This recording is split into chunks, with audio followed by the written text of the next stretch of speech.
저는 오늘 사도행전 말씀과 히브리서 말씀을 살펴보면서 우리가 회복해야 할 교회 공동체의 모습이 무엇인지 함께 깊게 생각하며 은혜를 나누고자 합니다. 저는 담대함이 필요한 교회 공동체라는 이 제목을 정한 이유가 우리가 교제 공동체를 선하게 온전하게 이루기 위해서는 그 무엇보다도 담대함이 필요하다는 것을 이 말씀을 통해서 깨달았기 때문에 그렇습니다. 왜 교제 공동체에 담대함이 필요한가? 저는 오늘 사도행전하고 히브리서 말씀을 계속 묵상하면서 반복적으로 나오는 단어 하나가 제 눈에 띄어졌는데요. 그것이 바로 서로라는 단어입니다. 이 서로라는 뜻은 짝을 이루거나 관계를 맺고 있는 상대를 이야기합니다. 즉 서로라고 할 때는 짝을 이루는 관계를 맺고 있는 상대가 반드시 있어야 합니다. 오늘 이 서로라는 단어는 너무나도 중요한 단어예요. 왜냐하면 이 단어에 하나님의 마음이 들어있기 때문입니다. 말씀해 보면 예수님께서 십자가상에 돌아가시고 그 돌아가신 예수님께서 이제 제자들을 만나시고 부탁할 것을 다 부탁하신 뒤에 부활하셔서 하나님 우편에 가셨습니다. 그랬을 때에 예수님의 은혜를 입은 십자가의 은혜를 입은 성도들이 서로 모여서 교제하고 떡을 떼며 기도하는 모습을 보이면서 초대교회는 이런 공동체의 모습을 띠고 있구나 우리가 알 수가 있습니다. 그리고 히브리서에서도 서로 돌아보고 사랑과 선행을 격려하라는 말씀이 나타납니다. 서로 돌아보고 서로 떡을 떼고 서로 나눔이 풍성한 것이 하나님께서 회복시키고자 하는 공동체의 모습이라는 사실입니다. 근데 오늘 이 서로라는 단어를 살펴보면 이 단어의 의미처럼 반드시 상대가 나타나야 합니다. 남편과 아내가 서로, 자녀와 부모님이 서로, 목회자와 장로님이 서로, 어떤 대상자들이 서로 하는 것을 대상이 나와야 하는데 오늘 말씀에는 그 대상이 분명하게 나와 있지가 않습니다. 그 이유는 무엇일까 고민을 해봤을 때 누구누구에게 일방적으로 사랑을 실천하고 그 대상만 사랑을 하는 것이 아니라 하나님의 사람이라면 반드시 서로가 서로를 다 하나님의 사람들을 보듬어주고 하나님이 사랑하는 믿지는 않는 그 대상자까지라도 사랑하라는 하나님의 마음이 이 서로라는 단어 안에 들어있는 것은 아닌가 생각하게 됩니다. 저는 오늘 말씀을 읽으면 읽을수록 한 우리 조선의 왕이 떠올랐습니다. 우리가 항상 존경하는 왕이라고 뽑히면 세종대왕을 항상 언급하게 되는데 세종대왕이 갑자기 떠올려지는 거예요. 이 왕은 다른 왕들과 다르게 대왕이라는 칭호를 후손들이 붙여주었습니다. 그만큼 우리가 자랑스러워하는 왕이라는 사실입니다. 우리가 이 세종대왕을 존경하는 이유는 다른 왕들에 비해서 백성들을 불쌍히 여겨주는 그 마음이 컸던 왕이었기 때문에 그렇습니다. 보시다시피 훈민정음 헤레본에도 보면 나란 말씀이 둥기게 달아 문자와로 서로 삼았디 아니할세라고 얘기를 하면서 우리나라 말이 중국과 달라서 문자로 서로 통하지 아니하니 그러면서 쭉 나타나는 그 내용들이 무엇입니까? 그러면서 이런 까닭으로 어리석은 제자들이 말하고자 하는 바가 있어도 마침내 제 뜻을 능히 펴지 못하는 사람이 많았다. 내 일을 위해 가엾이 생각하여 불쌍히 여겨 한글을 창시했다는 내용이 바로 이 훈민정음 헤레본에 나타나 있습니다. 지금 우리는 한 선왕의 마음으로 백성을 국리히 여기는 그 마음에서 창시된 이 한글로 인해서 우리는 많은 것들을 유익을 얻으며 살아가고 있지 않습니까? 그리고 심지어 이 한글은 이 IT가 개발되는 이때에서도 가장 과학적이고 가장 이 디지털 세상에서 제일 합당한 문자라고 칭송을 받고 그리고 세계에서 유일하게 이 언어가 만들어진 존재 이유에 대해 목적에 대해서 나타난 자랑스러운 우리의 언어입니다. 그래서 저는 우리 민족이 왜 이렇게 사랑이 많고 베품이 많은가 생각했을 때 이 언어를 쓰면 쓸수록 이 훈민정음 한글이 만들어진 그 목적이 우리도 모르게 우리 마음속의 철학으로 만들어져서 서로를 배려하고 서로를 향한 사랑의 모습으로 이 언어를 쓰여지기 때문에 그런 것은 아닌가 생각해 봅니다. 세종대왕은 이 불쌍히 여기는 한 마음에서 백성들이 조금 더 자신의 의사를 더 표현할 수 있도록 자신의 꿈을 이룰 수 있도록 이것을 창시했다는 사실입니다. 그리고 여러 가지를 봐도 농업에 필요한 책들을 많이 만들었고요. 그리고 별을 바라보면서 계절의 변화를 예민하게 발견할 수 있게 만들어줬고요. 그리고 강우량을 우리 측정할 수 있는 그 많은 요소들을 만들어 나가면서 백성들이 더 풍요롭게 살 수 있도록 배려를 했던 것이 바로 세종대왕입니다. 그가 만들어진 업적은 지금 우리에게 참으로 많은 유익을 누리며 살게 해 주었습니다. 바로 이것 때문에 제가 계속 생각이 났던 것 같아요. 예수님이 이 땅에 오셔서 십자가에 달려 돌아가셨을 때 우리들에게 큰 유익과 큰 특권을 주기 위해서 계속적으로 자신을 희생하셨고 오늘의 말씀을 하셨다는 거죠. 하나님께서 회복하고자 하시는 하나님 나라는 바로 이런 나라입니다. 세종대왕보다 더해지신 우리의 왕 되신 하나님께서 우리를 더 긍휼히 여겨주시고 불쌍히 여겨주셔서 우리들에게 서로 돌아보는 나라, 서로 격려하는 나라, 그래서 서로에게 유익을 주는 사랑의 공동체를 세우기 위해서 예수님을 이 땅에 보내주셨다는 사실이에요.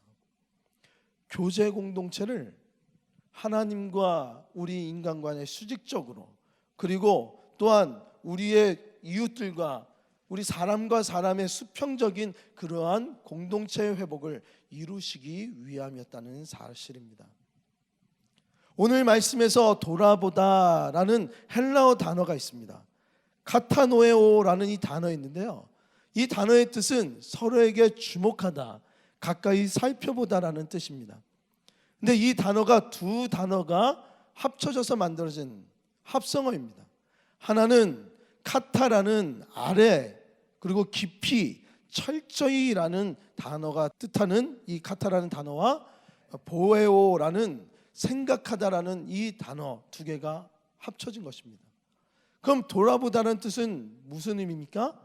깊게, 철저하게, 아래로 깊이 생각해 주는 것이 돌봄이라는 뜻이에요.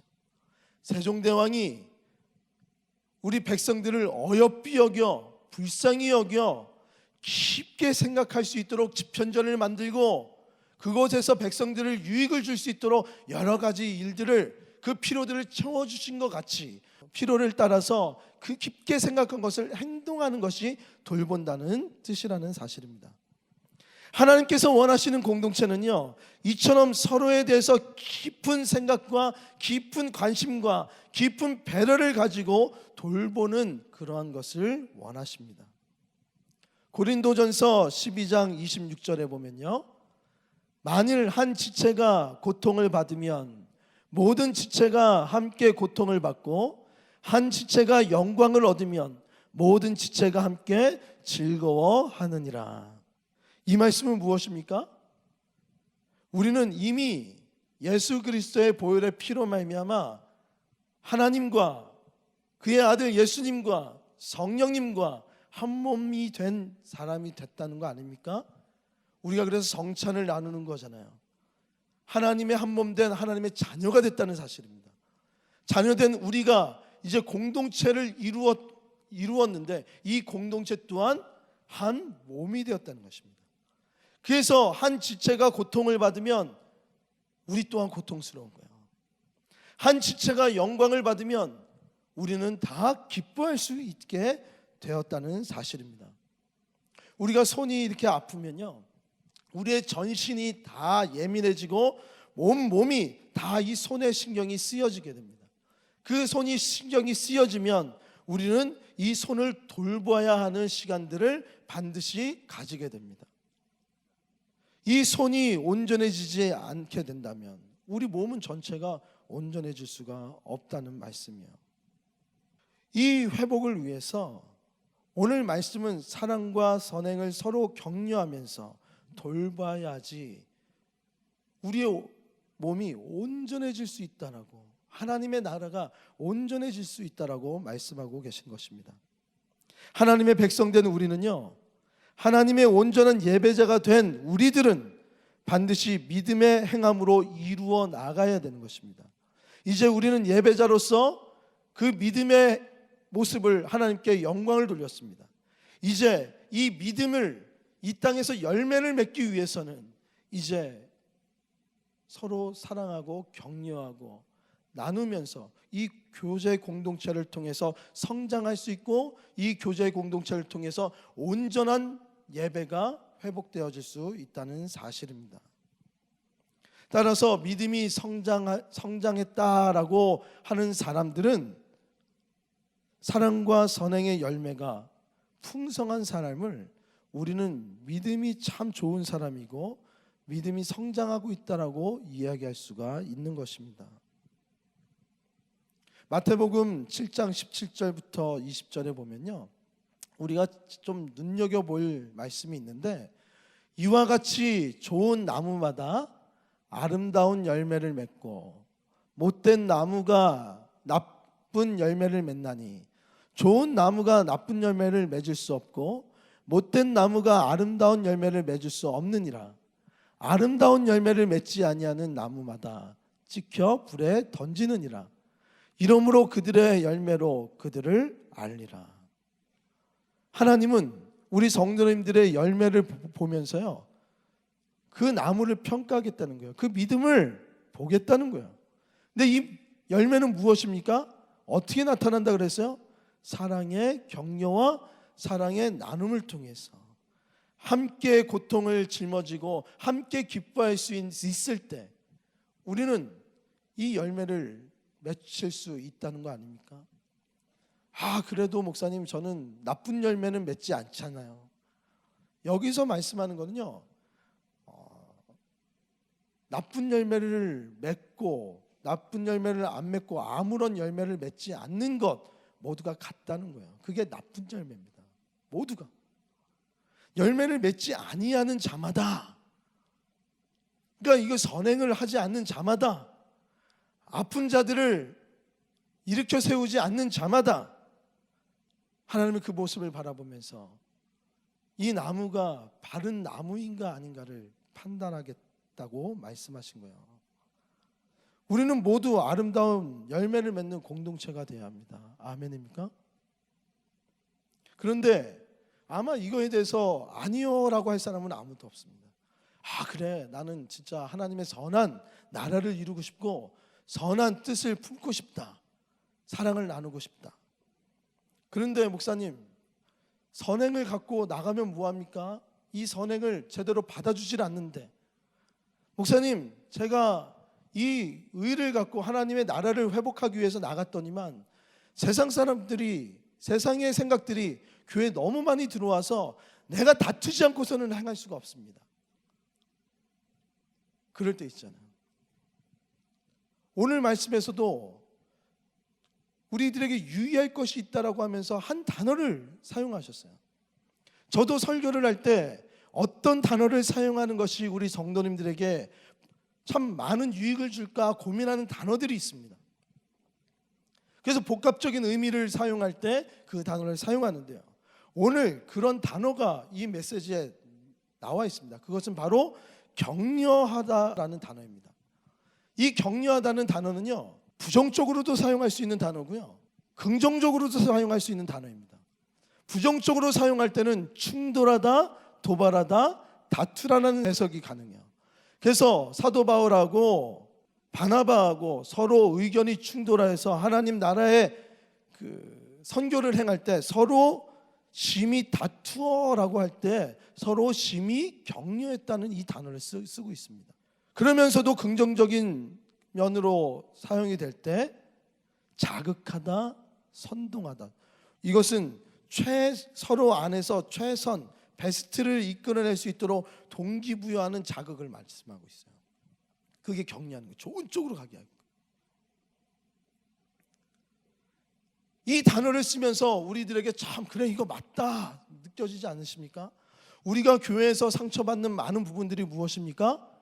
대부분 담임 목사하고 상처받는 분들은 그렇게 많이 없어요. 상처를 받으면 깊게 상처를 받지 그렇게 담임 목사 때문에 상처받았습니다가 많이 없습니다. 왠지 아세요?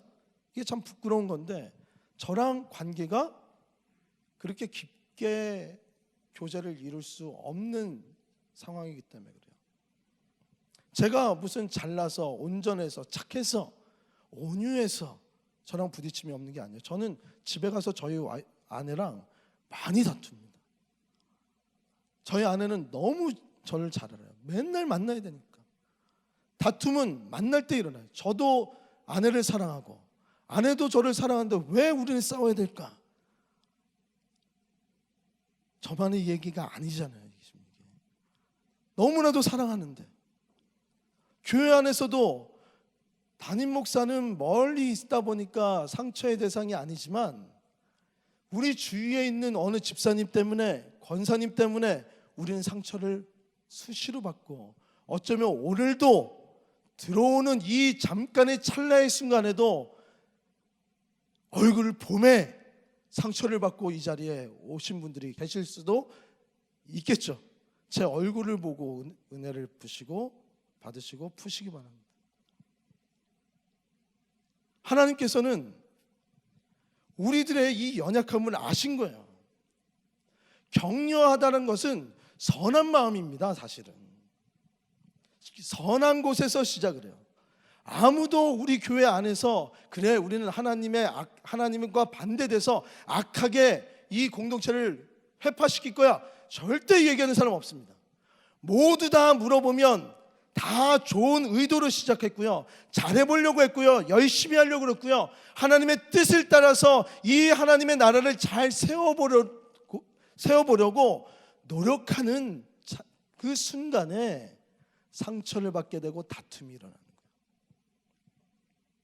거예요. 은사가 많은 고린도 교회, 우리는 너무나도 잘 알잖아요. 은사가 많으면 하나님의 가장 큰 영광이 되어야 되는 교회 아닙니까? 그런데 그 교회가 매번 다퉜죠. 그랬을 때 하나님께서 사도 바울을 통해서 이야기하신 것이 무엇입니까?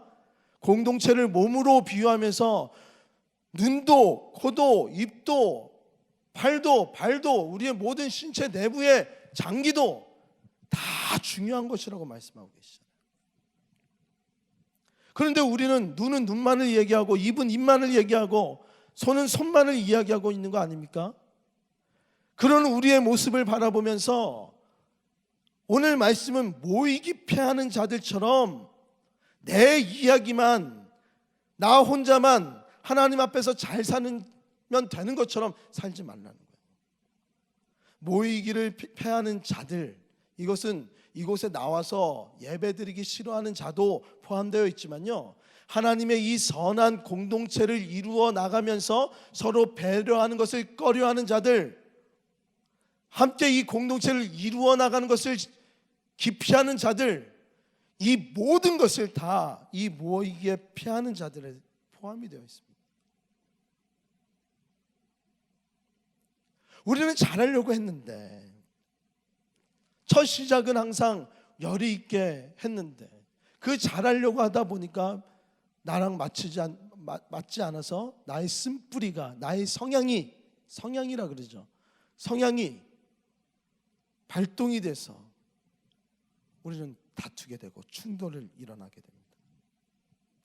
그러면 어떤 일이 일어납니까? 우리는 보호기제가 딱 발동이 되죠. 보호기제가 일어나면서 우리들은 보상심리라는 것이, 부당한 보상심리라는 것이 나타나기 시작합니다.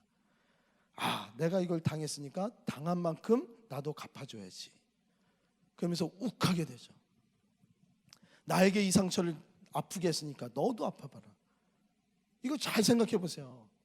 이것은 하나님께서 우리를 인간을 창조하시고 하나님의 공동체를 선하게 한몸 되게 하신 것에 대한 왜곡된 죄악된 생각에서부터 나온 거 아닙니까?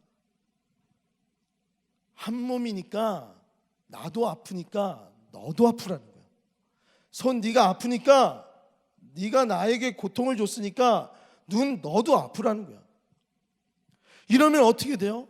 우리 공동체는 분열이 되기 시작합니다. 하나님이 원하시는 그 공동체로 세워나가기도 바쁜데 서로 돌아보고 잘해보려고 했던 것인데 우리는 잘못된 공동체의 모습이 자꾸만 보여지기 시작하죠. 사실 하나님이 원하시는 교제 공동체를 회복하기 위해서는요, 이런 것을 알고 예수님의 은혜를 입은 자들이 먼저 사랑의 마중물이 돼야만 가능한 거예요. 마중물이 무엇입니까? 지금 어린아이들은 모르지만 저도 잘 모르지만 저도 학교 가다가 한 곳 연못이 있었고 우물이 있었고 거기서 이거 펌프질을 할 때 그냥 펌프질하면 안 되니까 물을 한 바가지 넣으면 그 안에서 물이 쏟아져 나오게 하려고 한 바가지를 붓는 것이 마중물이잖아요. 우리는 연약하고 보잘것없는 한 컵에 한 바가지의 마중물이지만 우리가 서로 사랑하고 서로 돌봐주면 이것이 마중물이 돼서 하나님의 은혜의 공동체가 사랑이 이곳에서 솟아난다는 거예요.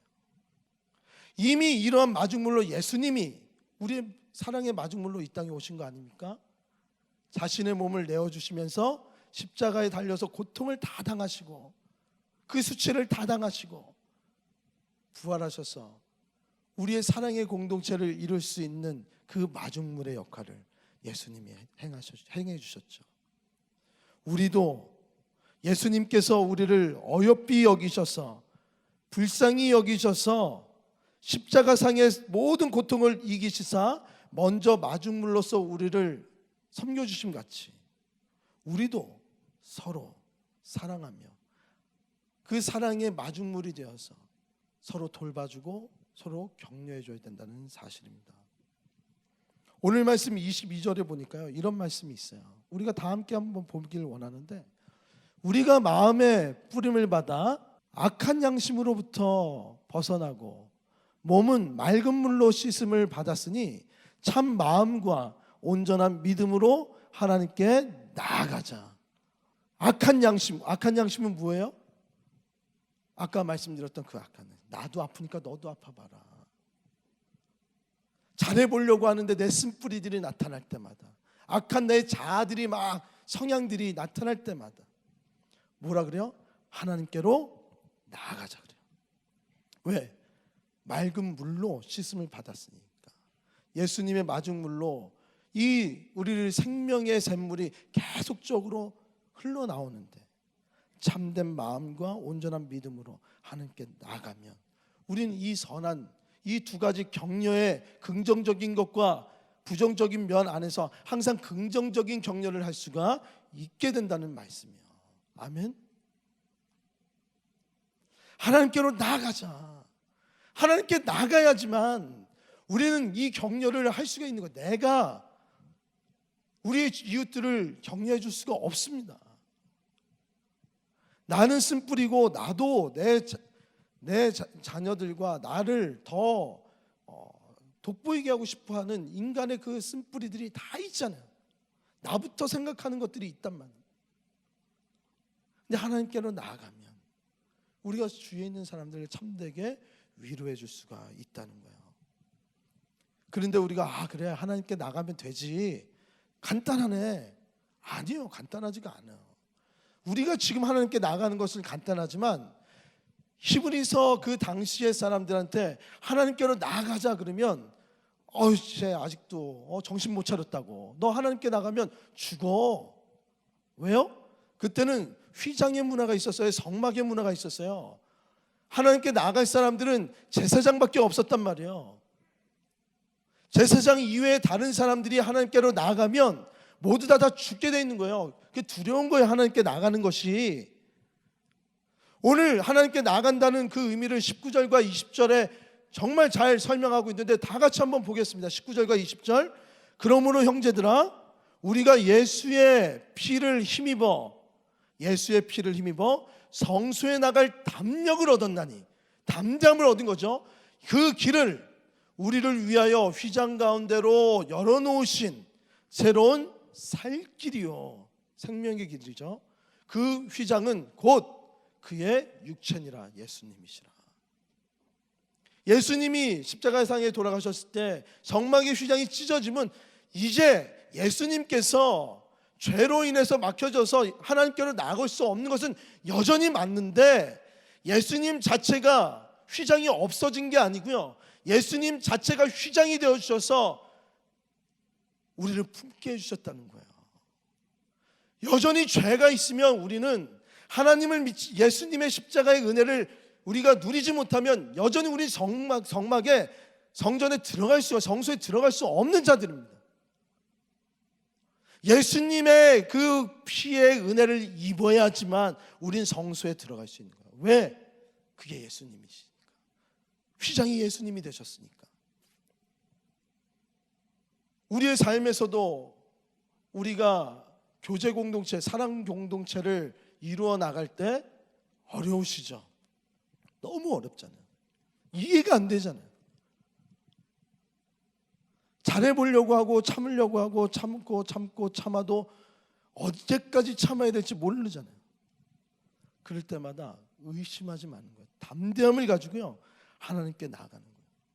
근데 우리는 그럴 때마다 담대함이 사라지죠. 믿음이 소멸되죠. 언제까지 내가 당하고 살아야만 하나? 언제까지 내가 이렇게 약한 모습을 살아야 되나? 하나님의 은혜를 입은 자, 예수 그리스도의 보혈의 은혜를 입은 자들은 이 담대한 믿음을 가지고 그때마다 늘 하나님께 나올 수 있는 거예요. 하나님께 나아가는 거예요. 목사한테 나오는 거 아니에요.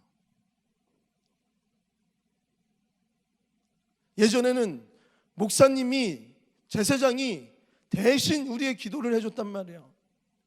근데 그 은혜를 입은 자는 바로 예수님 때문에 성막에 들어가서 하나님을 바라볼 수가 있어요. 모든 해결을 다 받을 수가 있어요.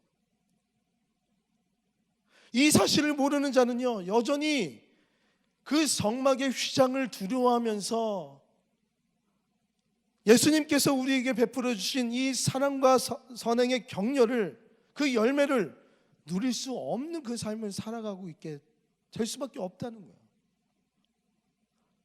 오늘 이 히브리서 기자는 하나님께 나가자고 계속 권면하고 있어요. 하나님께 나가자.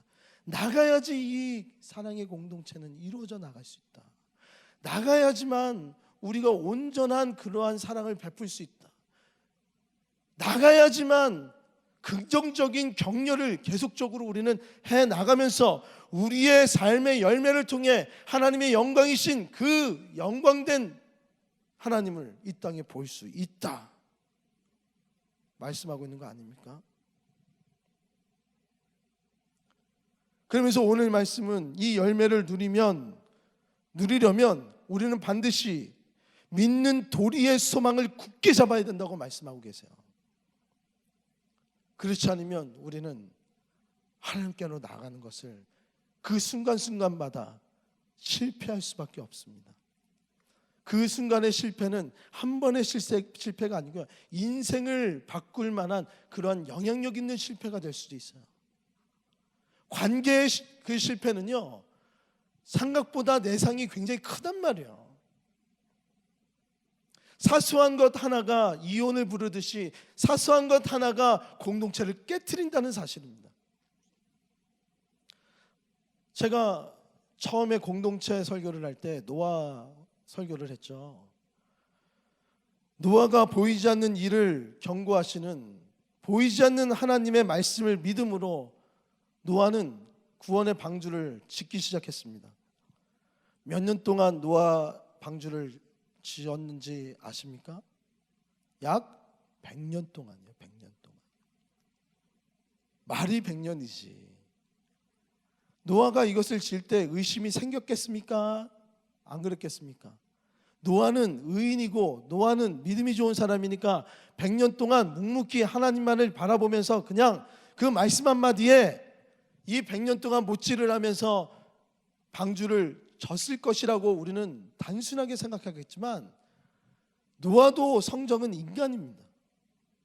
인간이기 때문에 수없이 의심이 들 것이고 수없이 이것이 하나님의 말씀인지 아닌지, 내가 가지고 있는 이 소명이 맞는 것인지 흔들릴 때가 참 많았을 것이야.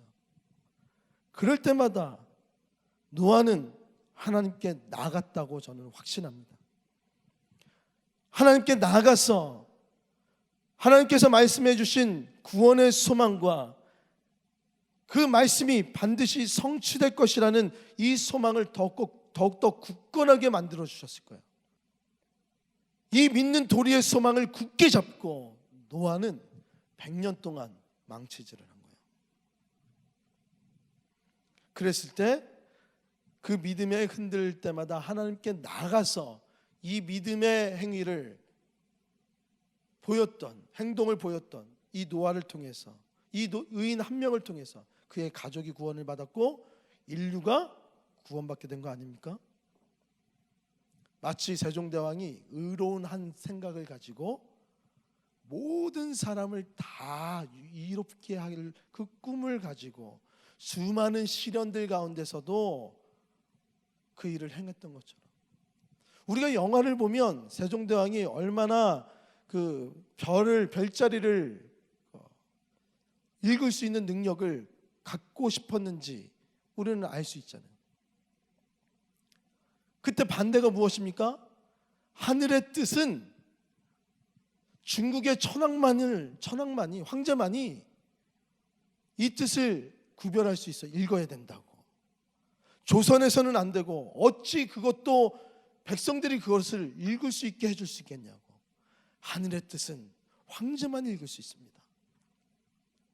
그래서 반대를 했던 거야.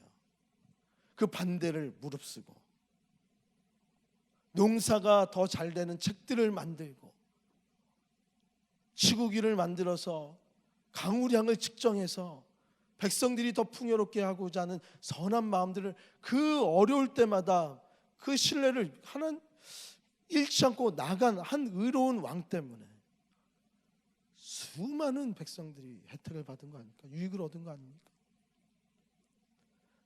세종대왕은 조선의 모든 백성들의 얼굴을 알지 못했어요. 하지만 백성을 불쌍히 여기는 마음 하나였단 말이에요. 근데 우리 하나님은 우리의 머리카락까지 세심받으신 분이세요. 우리의 모든 세세한 부분까지 다 알고 계시고 우리를 어떤 것으로 기뻐하게 하는지, 우리를 어떻게 이끌어줘야 되는지를 다 아시는 그런 하나님이시라는 거예요. 그런 하나님께서 우리들에게 우리의 온전한 삶을 위해서 담대함을 가지고 이 공동체를 회복시키라는 거예요. 교제 공동체를. 그것이 나의 유익이라는 겁니다. 제가 오늘 이 설교를 하기 바로 직전에, 3부 예배 들어오기 직전에 부자가 보이는 행동에 대해서 나와 있는 그 짤막한 글이 있었어요. 그걸 읽고 왔는데 베푸는 걸 그렇게 좋아한대요. 뭐 여러 가지가 있는데 오늘 설교랑 맞는 건 베푸는 걸 그렇게 좋아한대요. 공짜로 자신의 비법을 다 공유해 준대요. 왜 공유를 하나 싶었더니 그것이 결국 자기를 더 이롭게 해준다는 거예요. 숨기는 것보다. 근데 우리는 이건 하나님의 명령 아닙니까? 우리가 잘 되기 위해서, 우리가 이 교제 공동체 안에서 사랑을 누리면서 살기 위해서 사랑을 베풀고 돌보고 격려하라는 거예요. 믿음이 흔들 때마다 노아가 그랬듯이, 우리의 위인들이 그랬듯이 하나님께로 나아가는 거예요. 어려움이 부딪힐 때마다 예수 그리스도께서 우리에게 보여주신 그 마중물의 사랑을 생각하면서 하나님께로 나아가는 거예요. 그러면 우리는 이 공동체를 사랑의 공동체로, 교제 공동체로 회복시킬 수가 있다는 말씀입니다. 그래서 우리는 담력이 필요합니다. 담대한 믿음이 절실히 필요합니다. 특히나 오늘날 같은 코로나 시대에 우리 시은속교회뿐 아니라 모든 교회들은 지금 예배를 드리는 것이 마치 불법이 된 것처럼 그렇게 역임을 받으며 오늘도 예배를 드리고 있습니다. 비난의 화살들이 계속 우리 교회들을 향해서 수없이 날려들어오고 있습니다. 제가 사회적 거리두기를 반대하는 거 아닙니다.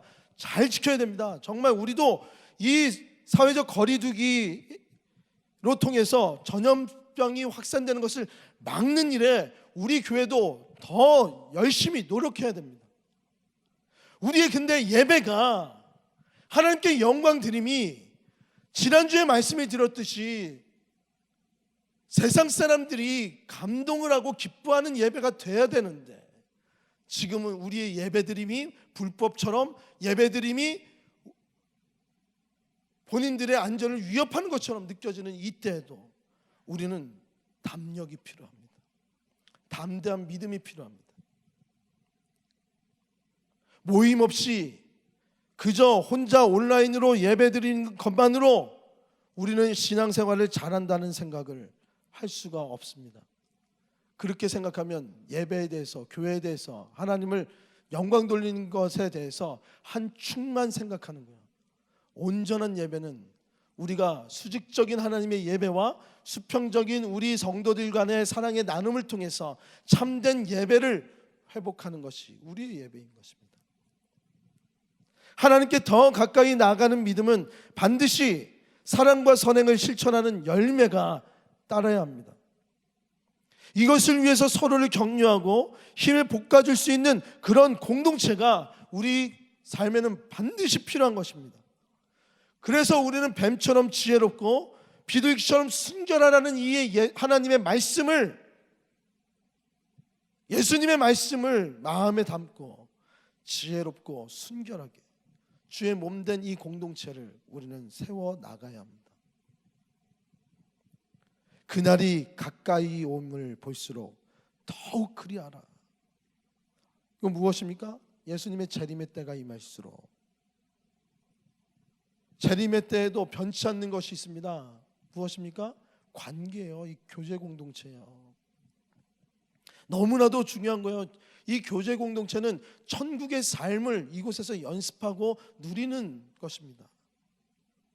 하나님과의 영적인 관계, 그리고 예수 그리스도의 보혈로 맺혀진 영적 가족으로서의 관계, 이것뿐입니까? 세상에서는 동창과의 관계, 직장 동료와의 관계, 그리고 가족과의 관계, 이 땅에서의 관계들은 다 영원하지 않지만 영적인 관계는 영원하지 않습니까? 하나님은 이 땅에서 하나님과 우리 교회 공동체끼리 천국에서 누릴 수 있는 기쁨을 누리게 하고자, 유익을 얻게 하고자 이 교회 공동체를, 교제 공동체를 우리들에게 선물로 주셨다는 사실입니다. 그런데 자꾸 우리의 성향을 이야기하면서 부딪히기 시작하는, 잘못된 격려로, 부정적인 격려를 자꾸만 우리는 행하기 시작하는 것입니다. 예수님은 이 교제 공동체에 대해서 다음처럼 말씀하셨습니다. 너희가 서로 사랑하면 이로써 모든 사람이 너희가 내 제자인 줄 알리라. 어떻게 해요? 서로 사랑하면, 서로 격려하면, 서로 돌보면. 초대교회는 서로 사랑하기를 예수님이 그들을 사랑하신 것 같이 서로 사랑했습니다. 하나님께서 우리를 원하시는 것은 관계 속에서 계속 의심이 들 때마다, 상처를 받을 때마다 하나님께로 나오는 법을 가르치시는 거예요.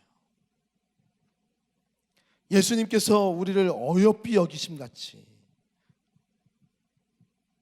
우리도, 아니 하나님의 은혜를 받은 내가 먼저 마중물이 되어서 서로 어여삐 여겨 하나님께 나아갈 수 있도록 격려를 해줘야 되는 것입니다. 우리의 격려는 하나님께 나아가게 하기 위함입니다. 이제 말씀을 맺겠습니다. 제가 이 얘기만 하고 이제 말씀을 맺을 텐데, 우리 교회 목사님들, 교육자들하고 이 말씀 앞에 제가 짤막하게 이 설교에 대해서 같이 나누었어요. 그리고 요즘 제가 전도사님들 몇 분을 같이 차를 마시고 불러내서 이런저런 얘기를 합니다. 왜냐하면 제가 셋째다 보니까 저는 성향이 잘해야 눈에 띈다고 생각을 했던 것 같아요. 항상 잘해야 되는 거예요. 잘해야지만 내 존재가 유지가 된다고 생각을 했나 봐요. 어딜 가든지 그래서 저는 치열하게 살았던 것 같아요. 어딜 가든지 인정받으려고 노력했던 것 같아요. 그러다 보니까 너무 힘들었어요. 부딪히는 것도 많았어요. 그런 마음, 그런 걸 제가 알다 보니까 제가 이제 우리 목사님들에게 부탁하는 것이 있습니다. 너무 잘하려고 그러지 말라고. 우리 전도사님들도 힘들고 주위도 힘들어. 다만 어여삐 여기면서 하나하나 그분에 대해서 깊게 묵상하고 깊게 사랑하면 전도사님이 행할 수 있는 일들이 분명히 있을 거라고. 나는 전도사님이 그냥 존재 자체로 행복하고 그냥 이 나랑 같이 있는 것 자체로 좋다고. 너무 잘하려고 하지 말고, 너무 눈에 띄려고 그러지 말고, 너무 내 앞에서 목사한테만 딱 잘하는 그런 것들을 보이지 말아라. 나는 기뻐하는 것은 부서 아이들을 다 케어해주고 그 안에서 사랑을 나누는 모습이라고. 사랑하는 시은숙교회 성도 여러분, 한번 가만 생각해 보세요. 내 존재의 가치가, 우리 이 세상 사람들은 월급이 나의 가치라고 얘기를 해요. 왜 돈이 나의 가치가 됩니까? 그 연봉이 왜 나의 가치의 기준이 됩니까? 하나님은 그냥 나를 사랑하시는데, 이 세상의 가치를 나의 가치로 여기지 마세요. 우리들도 뭔가 열심히 해야 그 안에서 우리의 존재를 인정받는 것처럼 생각이 들 때가 많잖아요. 하나님은 그렇지 않으세요. 그냥 존재 자체로 사랑하세요. 그 안에서 서로 격려하고요, 서로 위로해주고 서로 사랑을 나누는 그런 모습을 보일 때 하나님은 기뻐하시는 거예요. 그 기뻐하시는 모습을 보면서 세상 사람들은 감동을 하는 거야. 아, 하나님 믿는 사람들은 다르구나. 우리 주인석 교회가 이런 담대한 믿음을 가지고요, 하나님이 나를 사랑하신다, 그 사랑 가운데서 나는 하나님께 나아갈 수 있다는 이 믿음을 가지고 하나님의 사랑을 나누고 선행을 격려하는 초대교회와 같이 사랑의 공동체로서 세워져 나가는 우리 시은숙 교회가 되기를 주님의 이름으로 축복합니다. 우리 성도님들의 삶이 됐으면 좋겠어요. 그리고 목회자인 저의 꿈이기도 합니다. 오늘 찬양대가 너무 좋게 말씀해 주셨는데, 주님 그때까지 정말 온전히 서져가는 우리 모두 됩시다. 아멘.